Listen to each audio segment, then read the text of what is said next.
राम राम दोस्तों, जय बाबा नीम करोली महाराज जी की। आशा है कि आपके घर परिवार में भी सभी कुशल मंगल होंगे। बाबा नीम करोली जी की आपके ऊपर अपार कृपा होगी। श्री राम जी की, हनुमान जी की, शिव शंकर भोलेनाथ जी की, मेरी आदि पराशक्ति माँ पार्वती, नव दुर्गा माँ आपके सारे संकट दूर करेंगी। सभी देवगण, सभी देवता आपके संकट दूर करें। मेरे श्री राम जी, मेरे हनुमान जी, मेरे बाबा नीम करोली जी सदैव आपको मंगल दर्शन दे, मंगल कामना है ये मेरी। जय श्री राम, जय श्री राम, जय श्री। दोस्तों, सभी देवी देवताओं का आह्वान कर लिया है। मेरे प्रभु बाबा नीम करोली जी यहाँ पर विराजे हैं, हनुमान जी विराजे हैं, श्री राम जी, शिव शंकर महादेव जी, आदि पराशक्ति माँ, सभी का आह्वान करके मैं आपको श्रीमद् वाल्मीकि रामायण अरण्य कांड का 17वां सर्ग आज सुनाता हूँ। इसे पूरा सुने।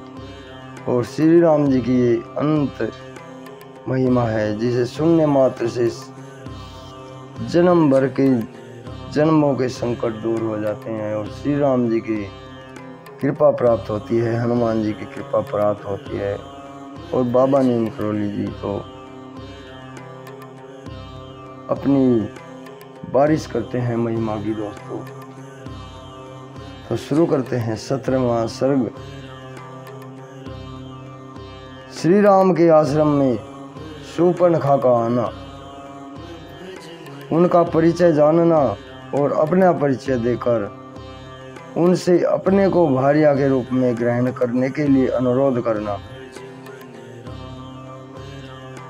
स्नान करके श्री राम, लक्ष्मण और सीता तीनों ही उस गोदावरी तट से अपने आश्रम में लौट आए।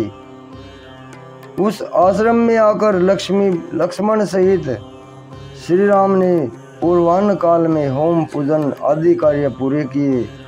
फिर वे दोनों भाई पर्णशाला में आकर बैठे। वहाँ सीता के साथ वे सुखपूर्वक रहने लगे। उन दिनों बड़े बड़े ऋषि मुनि वहाँ आकर उनका सत्कार करते थे। पर्णशाला में सीता के साथ बैठे हुए महाबाहु श्री रामचंद्र जी चित्रा के साथ विराजमान चंद्रमा की भांति शोभा पा रहे थे। वे अपने भाई लक्ष्मण के साथ वहाँ तरह तरह की बातें किया करते थे। उस समय जब श्री रामचंद्र जी लक्ष्मण के साथ बातचीत में लगे हुए थे, तभी एक राक्षसी अकस्मात वहाँ पर आ गई। वह दशामुख राक्षस रावण की बहन थी, शूर्पणखा थी। उसने वहाँ आकर देवताओं के समान मनोहर रूप वाले श्री रामचंद्र जी को देखा। उनका मुख तेजस्वी, बड़ी भुजाएं और नेत्र प्रफुल्ल कमल दल के समान विशाल एवं सुंदर थे। वे हाथी के समान मंद गति से चलते थे। उन्होंने मस्तक पर जटामंडल धारण कर रखा था। परम सुकुमार, महान बलशाली, राजोचित लक्षणों से युक्त, नील कमल के समान श्याम कांति वाले, सुशोभित, कामदेव के सदृश सौंदर्य तथा इंद्र के समान तेजस्वी। श्री राम को देखते ही वह राक्षसी काम से मोहित हो गई। श्री राम का मुख सुंदर था और शूर्पणखा का मुख बहुत ही भद्दा एवं कुरूप था। उनका मध्य भाग कटि प्रदेश और उदर क्षीण था, किंतु शूर्पणखा बेडोल लंबे पेट वाली थी। श्री राम की आंखें बड़ी बड़ी होने के कारण मनोहर थी, परंतु उस राक्षसी के नेत्र कुरूप और डरावने थे। श्री रघुनाथ जी के केश चिकने और सुंदर थे, परंतु उस निशाचरी के सिर के बाल तांबे जैसे लाल थे। श्री राम का रूप बड़ा प्यारा लगता था, किंतु शूर्पणखा का रूप विभत्स और विकराल था। श्री राघवेंद्र मधुर स्वर में बोलते थे, किंतु वह राक्षसी भैरवनाद करने वाली थी।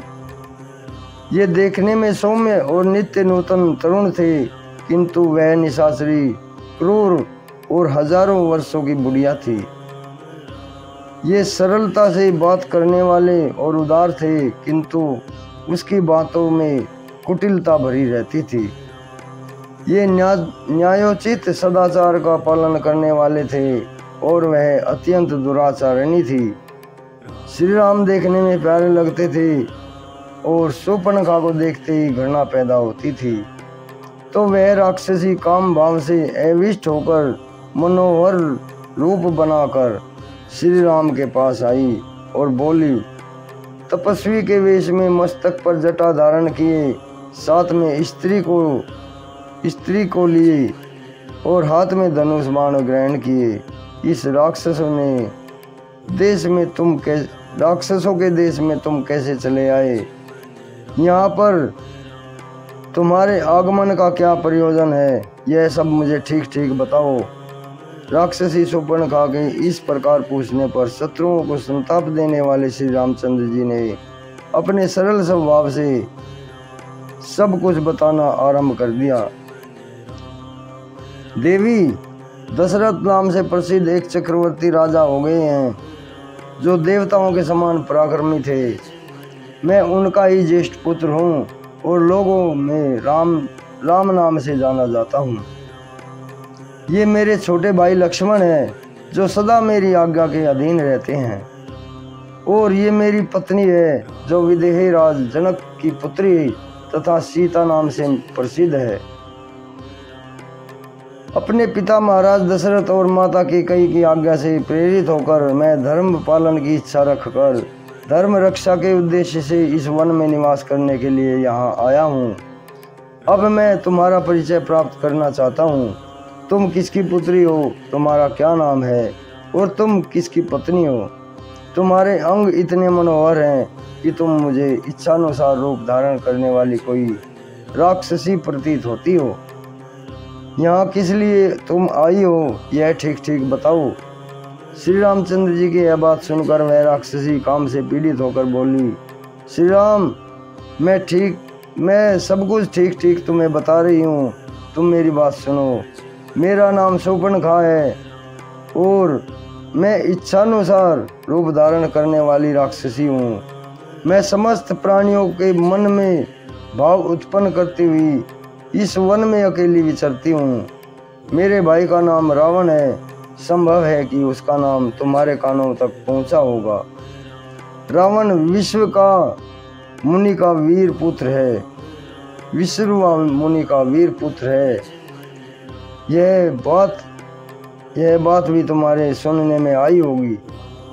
मेरा दूसरा भाई महाबली कुंभकर्ण है, जिसकी निद्रा सदा ही बढ़ी रहती है। मेरे तीसरे भाई का नाम विभीषण है, परंतु वह धर्मात्मा है। राक्षसों के आचार विचार का वह कभी पालन नहीं करता।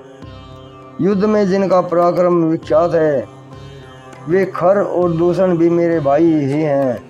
श्री राम, बल और पराक्रम में मैं अपने उन सभी भाइयों से बढ़कर हूँ। तुम्हारे प्रथम दर्शन से ही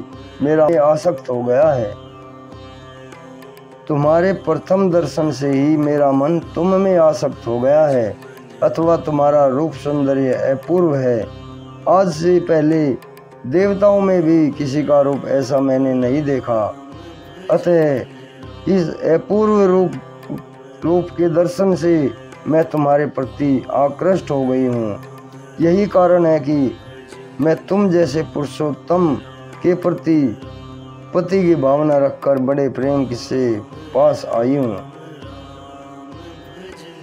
मैं प्रभाव, उत्कृष्ट भाव, अनुराग अथवा महान बल पराक्रम से संपन्न हूँ और अपनी इच्छा तथा शक्ति से समस्त लोकों में विचरण करती हूँ। अतः अब तुम दीर्घ काल के लिए मेरे पति बन जाओ। इस अबला सीता को लेकर क्या करोगे? यह विकार युक्त और कुरूपा है, अतः तुम्हारे योग्य नहीं है। मैं ही तुम्हारे अनुरूप हूँ, अतः मुझे अपनी भार्या के रूप में देखो। यह सीता मेरी दृष्टि में कुरूप, ओछी, विकृत, धसे हुए पेट वाली और मानवी है।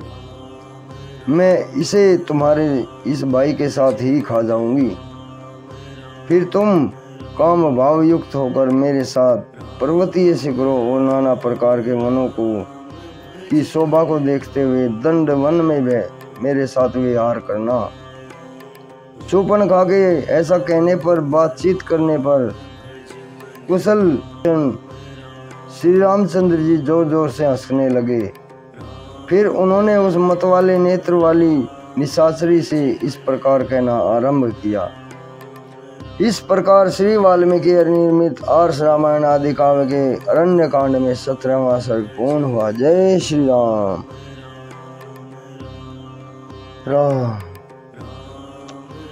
दोस्तों, ये 17वां सर्ग पूर्ण हुआ है श्रीमद् वाल्मीकि रामायण अरण्य कांड का।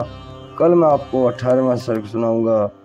श्री राम के टाल देने पर शूर्पणखा का लक्ष्मण से प्रणय याचना करना, फिर उनके भी टालने पर उसका सीता पर आक्रमण और लक्ष्मण का उसके नाक कान काट लेना।